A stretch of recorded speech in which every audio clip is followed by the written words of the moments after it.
multidão. É como você chegar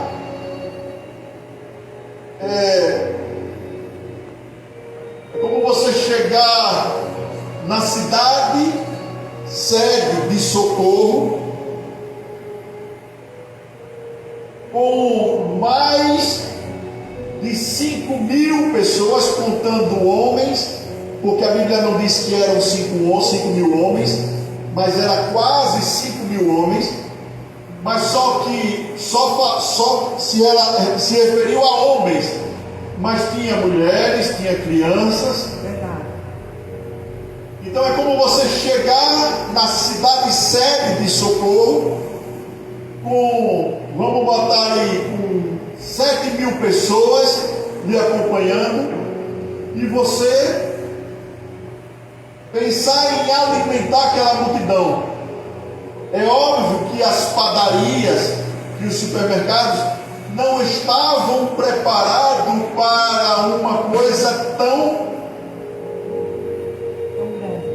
grande, uma multidão tão grande. Por quê? Porque o comércio está preparado para aquele movimento diário. Muitas vezes nós chegamos numa padaria desejando aquele pão que comemos no dia anterior, e aí ficamos tristes ao saber que chegamos tarde e o pão já acabou. Aí você pensa, ontem eu vim comprar mais cedo, mas só porque ontem eu vim comprar mais cedo, consegui comprar um pão que eu não sabia, que eu não conhecia, comprei, comi em casa, gostei, e já contei o tempo para vir no dia seguinte para comprar o mesmo pão, e acabo entendendo que aquele pão sai rápido e eu cheguei atrasado e ficamos tristes. Poxa, essa padaria ela não está preparada para vender a mais. Aí eu me recordo de um comércio que tem no centro de Aracaju, um comércio na área de lanche, e pasme, se você chegar nesse local 1h da tarde para você comer os melhores salgadinhos que tem lá, que é pastel de forno de frango e empada de frango, você não vai achar 1h da tarde, mas vai ter tantos outros salgadinhos. Vai ter coxinha, salgadinho de camarão, mas todos os dias sobram esses outros salgadinhos, e todos os dias 1h da tarde não tem mais o pastel de forno nem a empada, todos dois de frango. Isso é uma ignorância do proprietário, dos funcionários daquele comércio.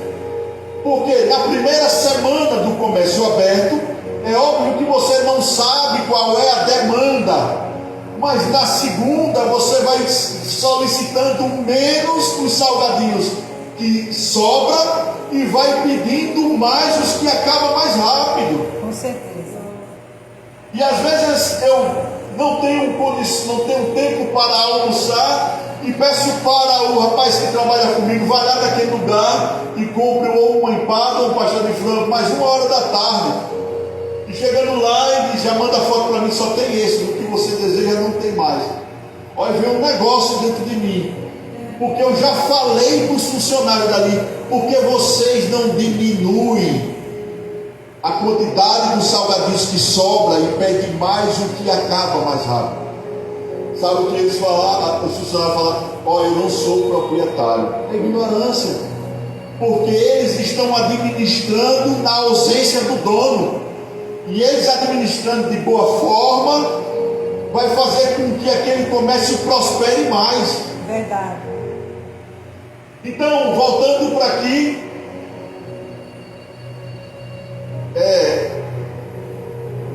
é óbvio que foi entendido por Filipe que a Galileia não estava preparada para comprar tantos pães para alimentar aquele povo. Não é cidade grande, e não é cidade muito próxima das outras, tudo é um pouco distante, e tinha a dificuldade do transporte, porque hoje nós temos carro que nos leva com mais facilidade, e antes era tudo a pé. Então você imagine, Cristo chegou para Filipe e perguntou como iria fazer para alimentar. Não que Cristo não soubesse, mas ele estava testando Filipe. E depois outro discípulo veio falar com Jesus de que existia ali um jovem que tinha 5 pães e 2 peixinhos. Aí Jesus mandou os homens se assentarem naquele local. Jesus começou a distribuir, mandou pegar os 5 pães e os 2 peixinhos, deu graças ao Pai por aquele alimento, e depois começou a distribuir entre todos que estavam ali. Depois que todos se alimentaram, se fartaram de tanto alimento, na multiplicação dos 5 pães e dos 2 peixinhos, Jesus pediu para os discípulos pegarem e colher, pegar e resgatar as sobras. E ao eles resgatarem as sobras, a Bíblia diz que foi cheio 12 cestos. Aleluia! Ou seja, depois que eles se fartaram,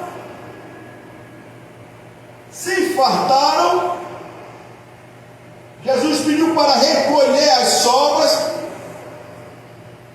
Por quê? Porque ali era algo divino e não poderia ficar se jogado à toa, é para ser valorizado. E foi recolhido 12 cestos. A Bíblia não diz o que fizeram com os 12 cestos, mas é uma coincidência, 12 cestos e 12 discípulos. E a Bíblia fala que a multidão, após esse milagre da multiplicação, a multidão reconheceu que ali era um grande profeta que eles esperavam. Porque nós estamos falando de um tempo em que o povo judeu estava sob pressão dos romanos, e o povo judeu estava sem ouvir por 400 anos a voz de Deus. A quebra do silêncio de Deus nos 400 anos, eu creio que o primeiro a ouvir foi Zacarias. Você imagine você entrar em um lugar esperando que Deus fale e Deus em silêncio por 400 anos. Amados, não foi 40 dias, 400 dias, 400 semanas, não foram 400 meses, foram 400 anos, 4 séculos. E Deus ficou em silêncio. E do nada, Zacarias entra no Santo do Santo e Deus fala com ele. Aleluia! Revelando que a sua esposa iria dar à luz a um menino. E deu até o nome. O choque foi tão grande de Zacarias que foi difícil dele engolir, ele aceitar, e por isso ele saiu do Santo do Santo mudo.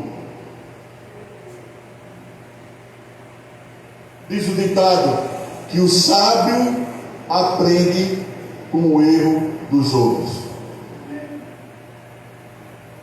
Ou seja, não fique mudo por causa da incredulidade quando Deus falar com você.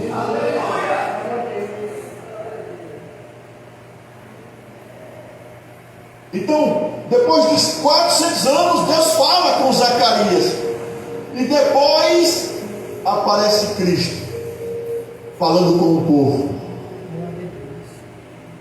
O povo já estava sedento.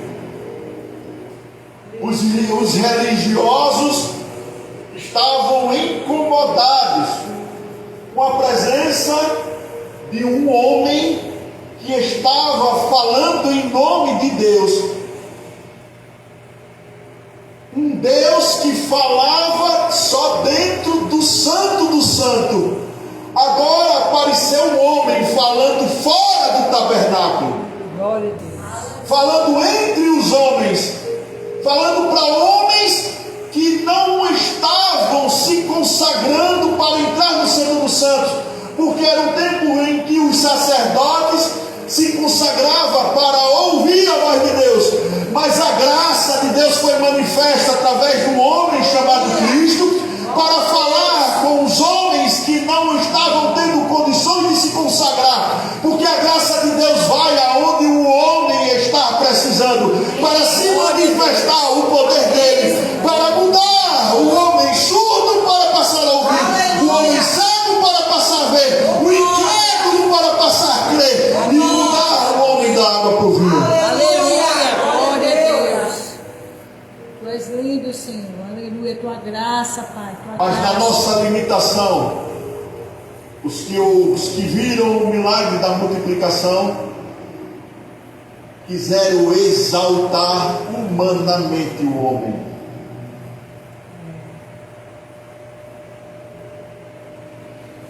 Em vez de glorificar o homem espiritual, quiseram exaltar humanamente o homem. Por que isso? Porque, como eu disse, que os judeus estavam sob pressão dos romanos. Aquela multidão, ao ver Jesus multiplicar os pães e os peixes, eles reconheceram que era um grande profeta e começaram a desejar aclamar Jesus como o rei dos judeus, achando que Jesus tinha vindo para tirar os romanos do poder e libertar os judeus da mão dos romanos. Em vez de olhar com os olhos espirituais, eles olharam também com os olhos carnais, para aclamar Jesus, não proclamar Cristo, mas aclamar Jesus como o libertador dos seus bens materiais. Não, esse homem é um profeta e vai me libertar da mão dos romanos, que só querem cobrar impostos e não fazem nada por nós, e se nós levantarmos contra ele, eles nos matam, nos crucificam, mas eu estou vendo um profeta que vai nos libertar da mão dos romanos.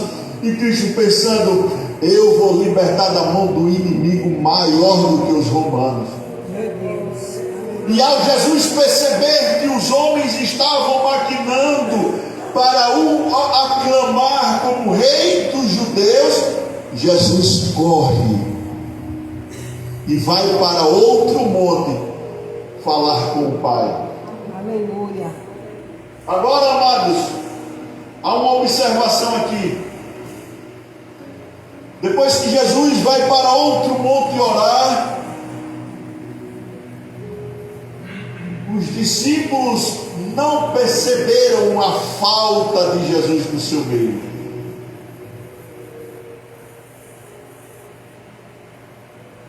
E os discípulos desceram do monte, pegaram o barquinho e atravessaram o mar da Galileia para irem para Cafarnaum. Ei, a Bíblia não nos mostra que Jesus mandou eles irem para Cafarnaum. Eles foram por vontade própria. Em Cafarnaum, nós só sabemos que existe ali a residência de Pedro, que morava com sua sogra. Eu não conheço mais se tenha outra residência de outro discípulo. É como se eles se tivessem fartado daquilo que comeram na multiplicação. Disse, agora vamos para a nossa casa, sem perguntar se essa era a vontade de Jesus para ele. Eles pegaram o barco e foram atravessando o mar da Galileia. E o que foi que aconteceu quando eles pegaram o barco e estavam atravessando o mar da Galileia? A Bíblia diz que o mar começou a entrar em agitação e eles temeram. Por quê? Porque eles não estavam na vontade de Deus. A vontade de Deus é que eles permanecessem onde estivessem, esperando o Cristo voltar do outro monte para direcionar eles ao que fazer. Mas eles pegaram o barquinho e foram em direção de Cafarnaum. E atravessando o mar da Galileia, o mar se agitou e eles temeram aquele mar agitado. Eram pescadores e temeram o mar da Galileia agitado, porque não foi qualquer agitação.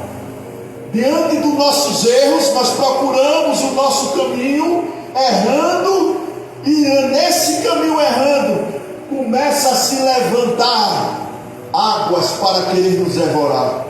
Mas a misericórdia de Deus fez com que Cristo descesse do monte, não pegasse outro barco, mas fosse em direção dos seus discípulos que estavam em apuro.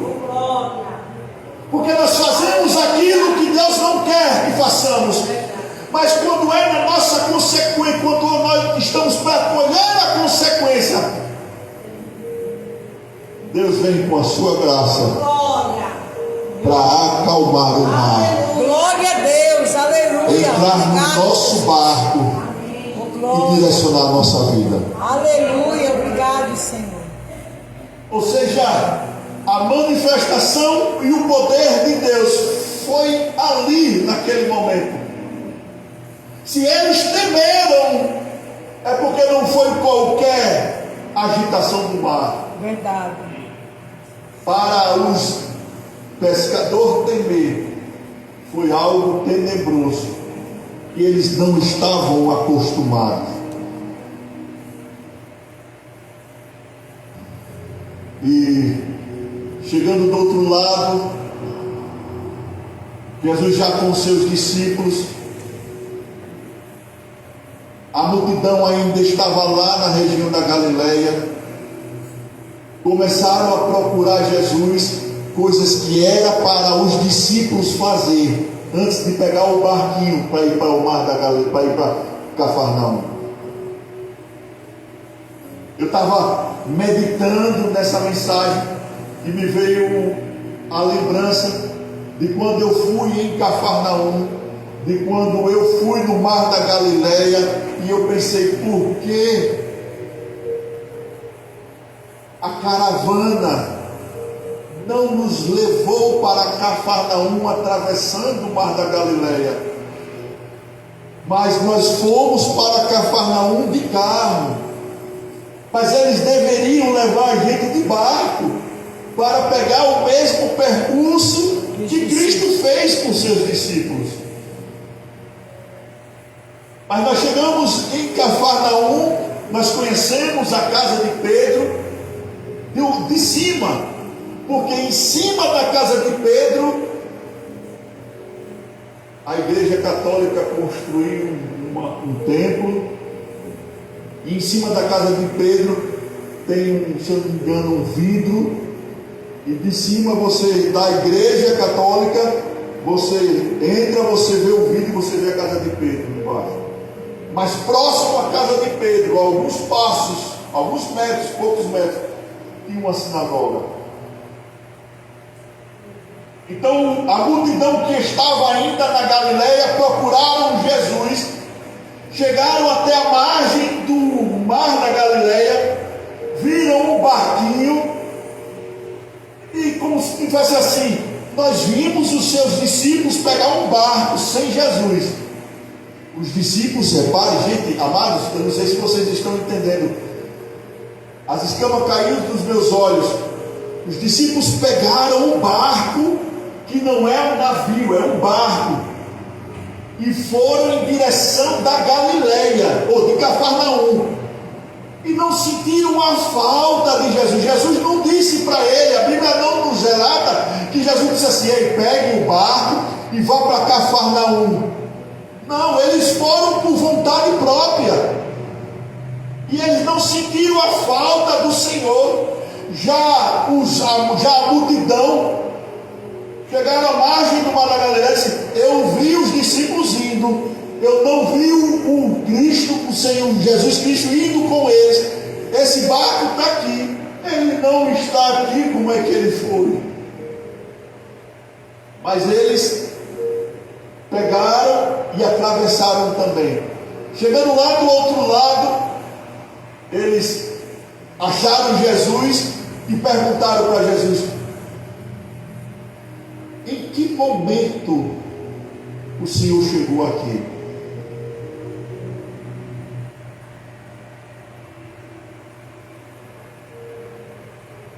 Você imagine se eles perguntassem isso com um coração simplesmente desejoso da presença do Senhor, o quanto o Senhor não faria na vida deles.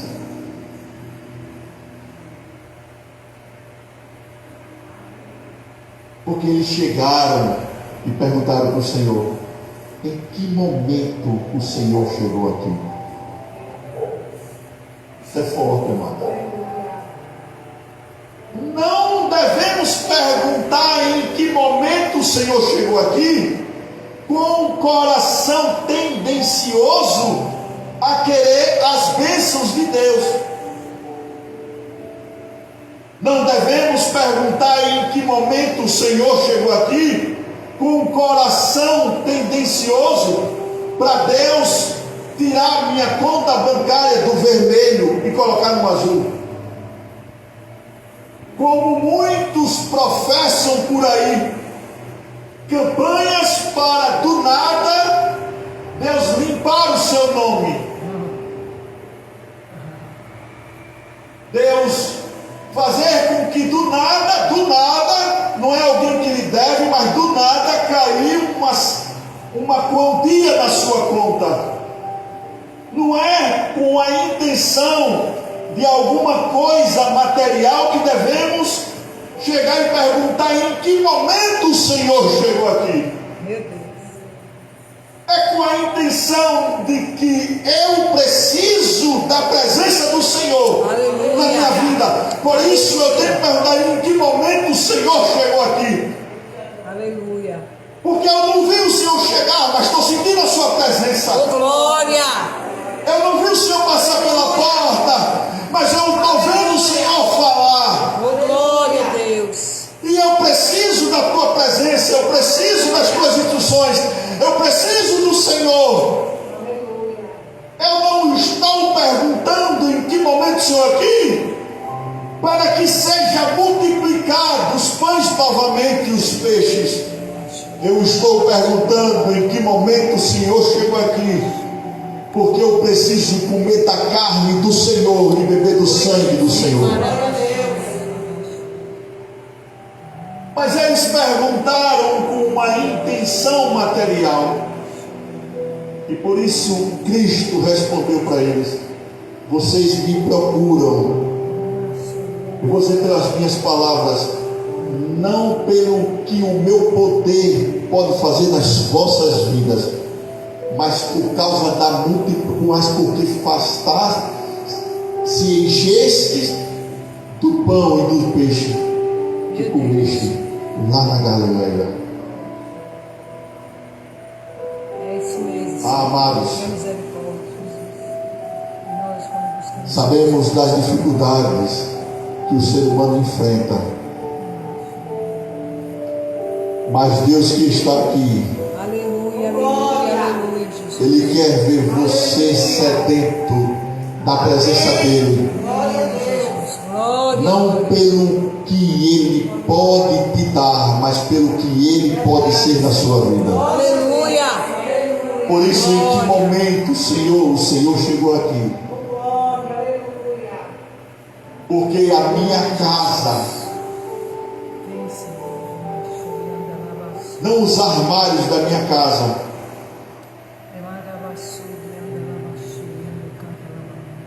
não as contas da minha casa. Eu vou mudar não a minha casa, mas o meu lar precisa do Senhor. Ah, amados, quantas pessoas não estariam sofrendo e deixasse Deus entrar, se comesse da carne do Senhor e bebesse do seu sangue. Ah, quantos casamentos não seriam destruídos, mas seriam restaurados. Aleluia. Quantos lares não seriam desfeitos, mas continuariam cada vez mais firmes, se buscassem o Senhor. Senhor, a que momento o Senhor chegou aqui? Porque eu senti a tua falta do outro lado. E eu não contei 2 vezes para atravessar as dificuldades, para encontrar a tua presença. Porque lá tu me deste o pão, na multiplicação me deste o peixe, na multiplicação.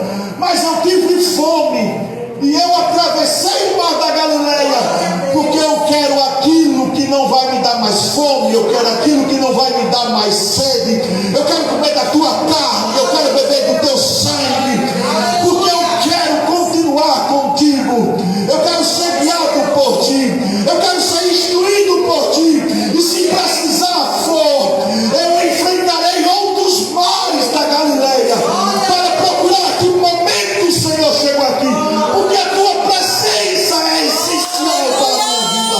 A que momento o Senhor chegou aqui? A que momento o Senhor chegou aqui? E Deus sondar o teu coração e ver que você procura por Ele, mas procura por Ele porque está sedento pela presença dEle. Aleluia. Nós queremos, Pai, de ti, Senhor. Aleluia, Jesus. Oh, glória, glória, glória. Ora, baixou, anda lá,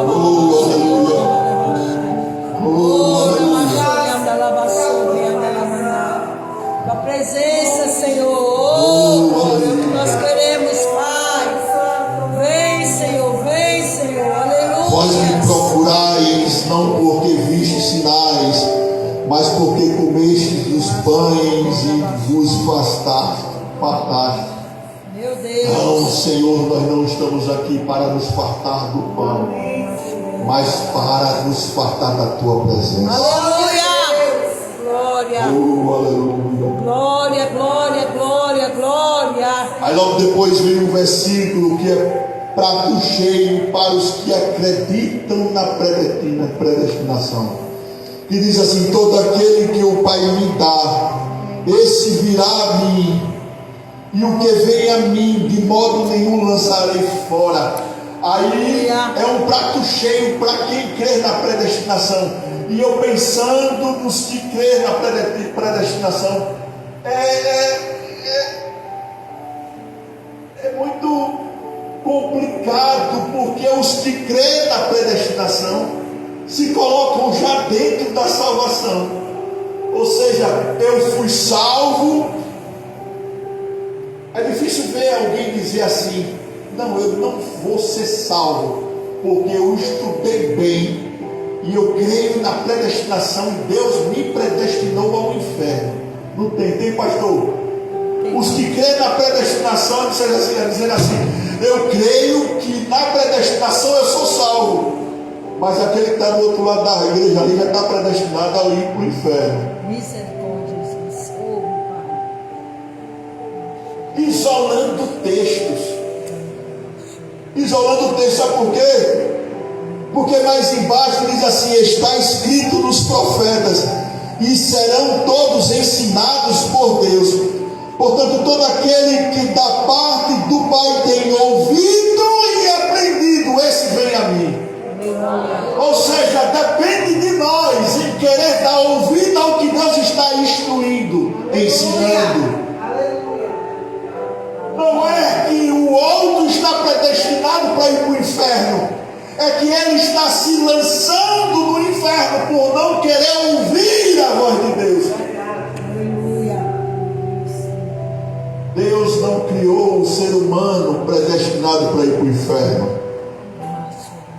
O ser humano que escolhe não querer ser ensinado, porque Cristo falou aqui: aquele que é ensinado por meu Pai, esse vem a mim. Aleluia. Ou seja, esse permanece vindo a mim, esse permanece comendo da minha carne, esse permanece bebendo do meu sangue. Esse não é enganado por qualquer vento de doutrina. Esse é guiado e fundamentado. Aleluia! Amém, Jesus. No Pai. Por isso permanece vindo a mim, buscando a minha presença, comendo da minha carne, bebendo do meu sangue. Porque se não beberdes o sangue de Cristo, não tendes vida em vós mesmo. Não tendes vidas em vós mesmo. Aleluia, Jesus. Se não beberdes o sangue de Cristo, não tendes vidas em vós mesmo. Qual é a função do sangue, amado, no corpo? Transportar oxigênio, nutrientes e outras substâncias essenciais para todas as células. No sangue tem as hemácias, que são responsáveis por transportar o oxigênio dos pulmões para as células de todo o organismo e eliminar o gás carbônico das células, transportando-os para os pulmões. O sangue é essencial para as nossas vidas. Amém. Aleluia. E o sangue precisa estar circulando no nosso corpo. Amém, Jesus. Para que o nosso corpo continue com vida. Aleluia. Muitas pessoas perdem membros do seu corpo porque faltou circulação de sangue. Os homens querendo lutar contra a falta de circulação. Existe até um negócio chamado câmara hiperbárica, que é como se fosse um submarino fora da água dentro de uma clínica. A pessoa entra nesse submarino, é bem vedado por fora, e lá dentro é dado pressão, a pessoa toma um medicamento para que as veias se dilatem, para que a circulação volte até a estar normal aonde não estava.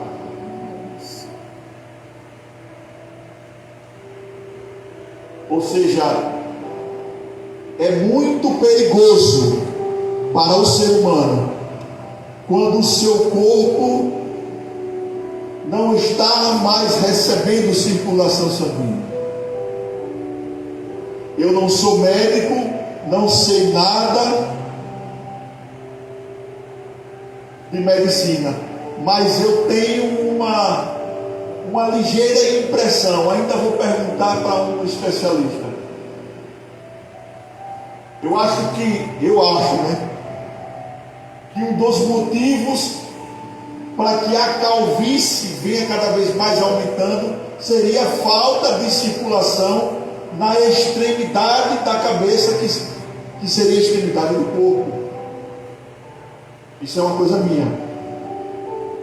Estou abrindo aspas aqui. Ou seja, quando falta a circulação, começa a ter problema no ser humano. É verdade. Ou seja, nós precisamos do sangue na ponta dos nossos dedos, dos pés, até a ponta da nossa cabeça. Amém. Precisamos da circulação do sangue. Verdade, Jesus. Precisamos da circulação do sangue.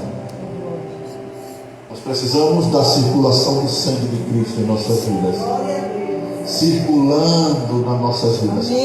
Só que o sangue de Cristo, além de circular no nosso corpo, e da ponta dos nossos dedos, dos pés, até a ponta da nossa cabeça, ele também vem dividindo a alma e o espírito, as juntas e as medulas.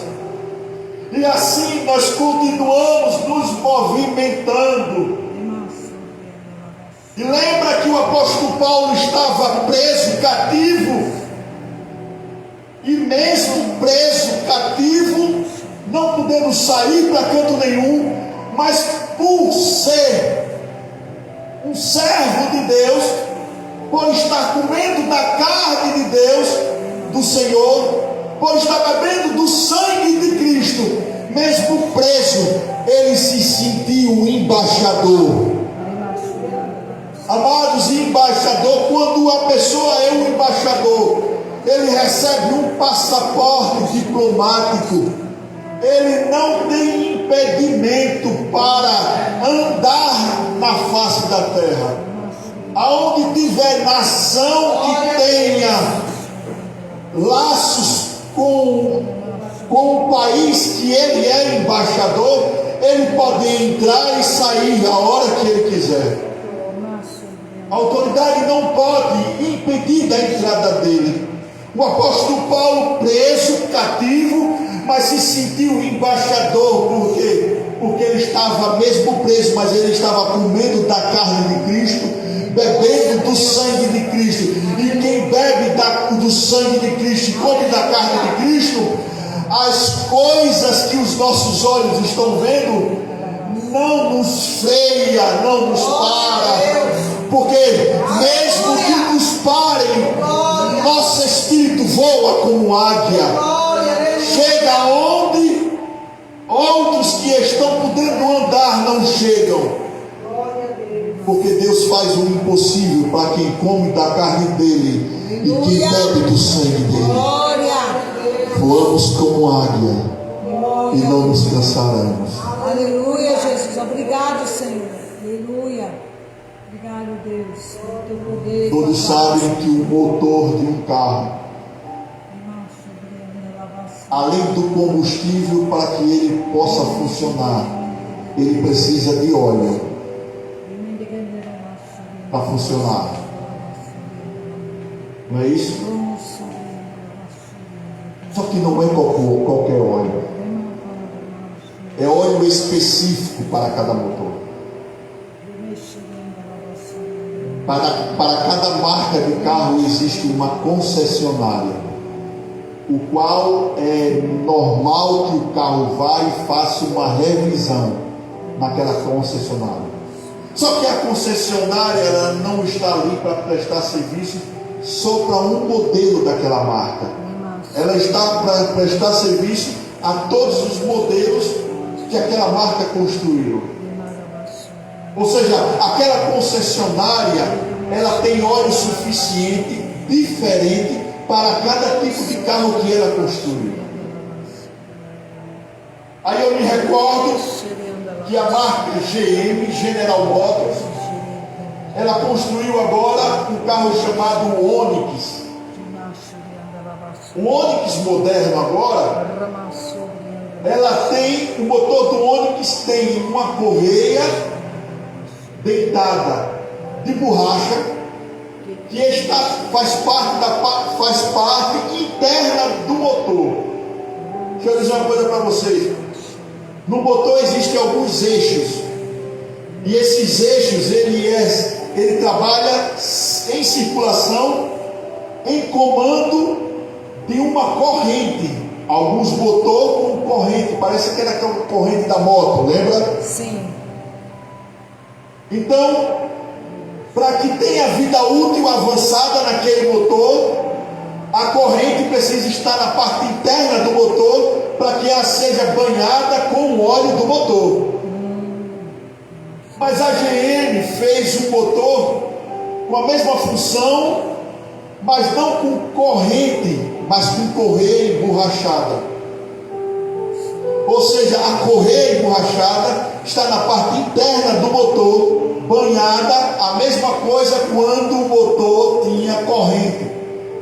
Só que é o seguinte, os engenheiros colocaram a correia banhada a óleo, mas tem que ser um óleo específico. E aí sabe o que está acontecendo? Muitos proprietários do Onix estão colocando um óleo que não é específico para aquele motor. E sabe o que está acontecendo? Esse óleo está esfarelando essa correia de borracha, que depois está entupindo a bomba de óleo do motor, dificultando a circulação do óleo no motor, e o motor está batendo. E as pessoas estão tendo que trocar o motor, simplesmente porque elas não estavam colocando o óleo adequado para aquele motor. Deixa eu dizer uma coisa: o sangue de Cristo não precisa ter vários tipos.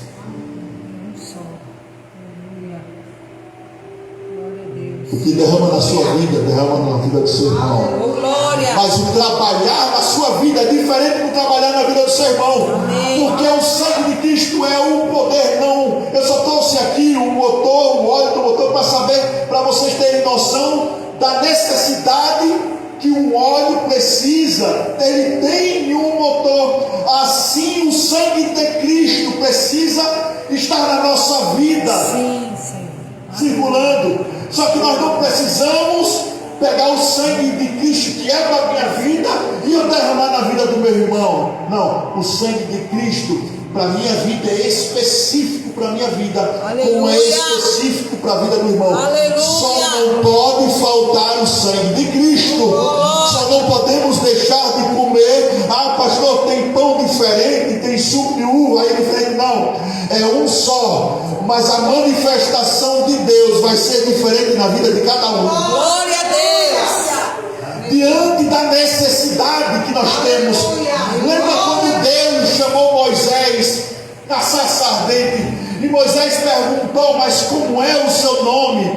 Quem me perguntar quem foi o Deus que falou comigo, o quem eu direi? Que nome eu direi? E Deus disse assim: diga que eu sou, falou contigo, eu sou o que sou. Ele disse assim: disse assim: eu sou o que precisar que seja, eu sou. Aleluia! Para uns vão precisar de uma libertação, eu sou o libertador. Aleluia! Para uns vão precisar de uma purificação, eu sou o purificador. Glória a Deus! O meu sangue, ele vai trabalhar uniforme. Ele só não pode ser despejado. Assim como os cestos temos que ser recolhidos, assim é o poder de Deus, não pode ser caído no chão. O sangue de Deus está sendo derramado aqui nessa noite, e ele não é para ser despejado, é para ser transformado a vida do ser humano para outros novos, para aceitar e receber o sangue de Cristo. Não para lascar o vaso de odre, mas para acolher. Aleluia, Jesus. Não por um dia, não por uma semana, não por um mês, mas por um tempo, até que Ele nos tire dessa terra no arrebatamento. Oh, aleluia. Glória a Deus, louvado seja o nome do Senhor. Por falta de circulação, por problema no sangue, muitos estão tendo que fazer hemodiálise. Ah, quantos cristãos estão precisando fazer hemodiálise espiritual para trocar o sangue que tem comido, que tem bebido nas internets. e tem contaminado as vidas das pessoas. Quantos males a internet está trazendo para quem não tem base em Deus.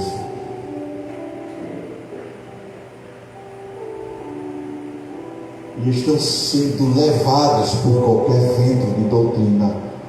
Ou seja, vão precisar fazer uma hemodiálise espiritual para ser arrancado tudo de ruim que foi enxertado, para que permaneçamos enxertados na videira verdadeira, para que tenhamos a circulação que Deus preparou para nós. Deus tem uma circulação para a sua vida. Deus tem uma restauração na circulação da sua vida. Glória a Deus. Aonde isso vai chegar eu não sei, mas eu sei que vai chegar. E eu sei que do mesmo jeito não vai permanecer. Pastor, você não sabe da minha dificuldade, dos problemas que eu estou enfrentando com o meu esposo, com o meu filho, dentro de casa. Ei, deixa o sangue de Cristo chegar na sua vida, circular todo o seu corpo, e verás que você vai passar a ser uma fonte de água viva, a jorrar água para a vida eterna. Ou seja, os que estão sofrendo ao seu redor vão começar a receber o sangue de Cristo, porque você é um transportador do sangue dele. Mas precisamos beber do sangue dele, mas precisamos comer da carne dele.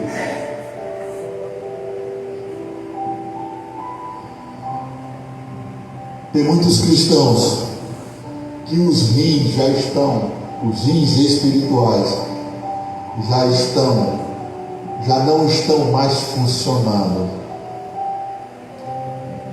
Por isso, muitos bebem do sangue, comem da carne, mas fazem inconsequentemente, porque não estão entregando os seus rins espirituais para Deus tratar. Deus trata o meu rim, Senhor, para que o teu sangue na minha vida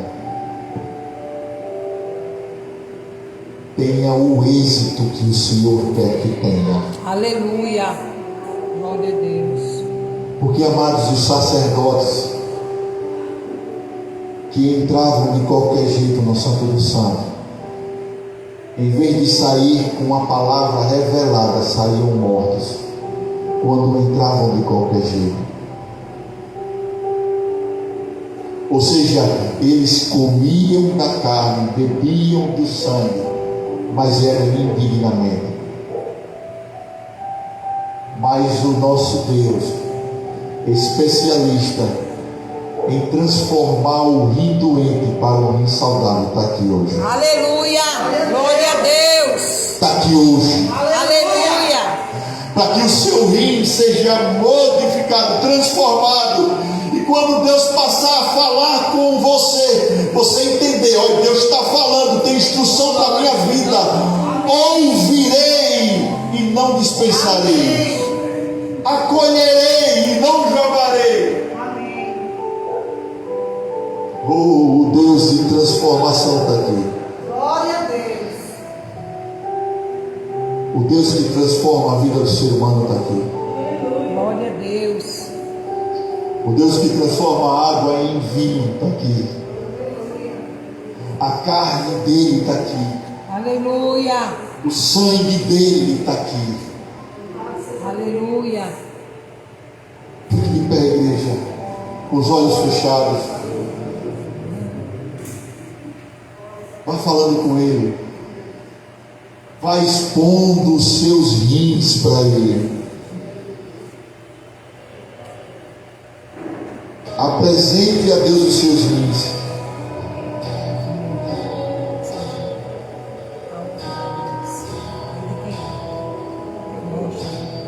Apresente, feche os seus olhos, não perca tempo não. Fale com Ele. Se prepare para você participar da ceia, não indignamente, mas justificado por Ele. Fale com Ele. Apresente os seus rins espirituais para Ele. Porque o Deus que transforma um rim doente está aqui. Aleluia, Jesus. Glória a Deus. Aleluia. O nosso Senhor, enquanto você medita, vai ouvindo.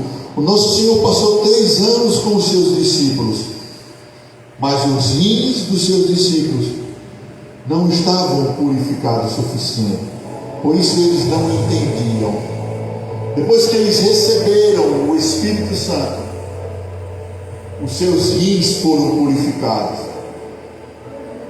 E tudo passou a ser mais claro para a vida deles. Então o sangue do Senhor, que passou a circular na vida deles, teve total eficácia. Lembra que nosso Senhor, em certos locais, com os seus discípulos, era para manifestar o seu poder com cura, mas não acontecia por causa da incredulidade das pessoas. Ou seja, o problema não está no sangue de Cristo e nem no corpo, mas estava nas pessoas que estavam ali. Deus está aqui para purificar os nossos rins. E as dificuldades que nós tínhamos para fazer a vontade de Deus vai ser lançado por terra.